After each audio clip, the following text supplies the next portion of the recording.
Paano di maiiwasan ang scam sa online at sa totoong buhay? Maraming Pilipino ang nabibiktima ng scam. Hindi dahil mahina, kundi dahil mababait.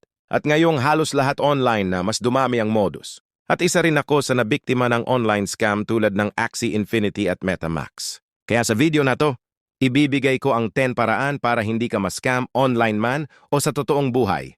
Kung seryoso kang ayaw mawalan ng pera, tapusin mo to. 1. Huwag maniniwala sa masyadong maganda. Real talk. Kapag sobrang ganda para maging totoo, scam yan. Yung 200 pesos magiging 5,000 agad. Yung guaranteed na sure profit, walang risk, walang ganon. Kung ang isang offer parang magic, malamang illusion lang yan. 2. I-double check ang identity. Kung may nagme-message sa'yo na parang legit, delivery rider, bank, seller, buyer, o customer service, always verify. Tawagan mo yung official number, i-check kung verified account, i-search ang pangalan online. Minsan isang Google lang, makikita mo na dami na palang na biktima. 3. Huwag magsisend ng OTP. Ito ang pinaka-common. Kapag may nagtanong ng OTP, kahit sino pa yan, bank, shop, Facebook team, Globe, GCash, tatay mo, kahit sino, huwag kang magbibigay. OTP or one-time password. Kapag binigay mo, para mo na ring binigay ang account mo. 4. Gumamit ng cash on delivery. Kung online shopping ka at hindi verified ang seller, COD muna. Mas safe, mas kontrolado. I-check mo muna bago bayaran. At kung ayaw nila ng COD, malaki chance na red flag yan. 5. Iwasan ng rush deals. Yung mga nagsasabing ya last slot na. 5 minutes na lang. Huwag ka mag-isip, grab mo na. Mga scammer mahilig magmadali dahil ayaw nilang magka-time ka mag-research. Pag pinipilit ka, lumayo ka. 6. Huwag masyadong magtiwala sa sugestyon ng kaibigan. Marami nang naloko dahil friend kasi nag-recommend. Minsan yung friend mo mismo naloko rin.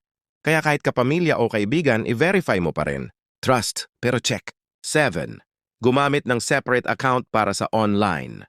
Kung mahilig kang bumili online or mag-transact, gumawa ka ng separate e-wallet or bank account na maliit lang ang laman.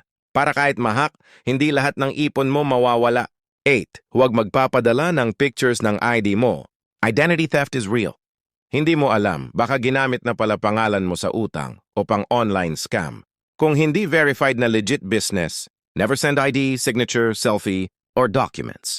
9. Maging mapagmatyag sa emotions. Scammers target your emotions. Takot.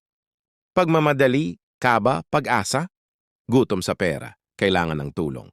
Kapag nararamdaman mong nire-rush ka emotionally, stop, huminga, mag-isip. Hindi ka pwedeng magdesisyon habang lutang. 10. Alalahanin, hindi lahat ng tao kaibigan. Maraming scammer ang magaling magsalita. Magaling magpanggap, mabait sa simula, pero ang tunay na intensyon, pera mo. Kaya huwag kang masyadong open, huwag lahat na ikukwento, huwag basta magtitiwala. Ang tunay na kaibigan, hindi ka minamadali, hindi ka pinipilit, at hindi pera ang habol.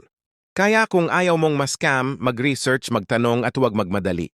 Ang pera pinaghihirapan, huwag basta-basta ibibigay sa manloloko.